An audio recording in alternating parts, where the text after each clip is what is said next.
ಹಸುರಿನ ಬನಸಿರಿಗೆ ಒಲಿದು ಸೌಂದರ್ಯ ಸರಸ್ವತಿ ಧಾರೆಗಿಳಿದು ಆಹಾ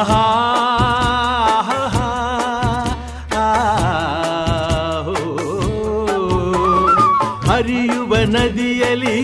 ಜಾಡಿ ಹೂವನದಲ್ಲಿ ನಲಿಯುತ್ತ ಓಲಾಡಿ ಚೆಲುವಿನ ಬಲೆಯ ಬೀಸಿದಳು ಈ ಗಂಧದ ಗುಡಿಯಲ್ಲಿ ನೆಲೆಸಿಹಳು ಇದು ಯಾರ ತಪಸ್ಸಿನ ಫಲವೋ ಈ ಕಂಗಳು ಮಾಡಿದ ಪುಣ್ಯವೋ ಆಹಾ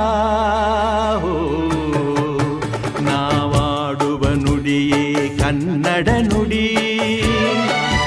ನಾವಿರುವ ತಾಣವೇ ಗಂಧದ ಗುಡಿ ಅಂದದ ಗುಡಿ ಗಂಧದ ಗುಡಿ ಚಂದದ ಗುಡಿ ಶ್ರೀಗಂಧದ ಗುಡಿ ಆಹಾ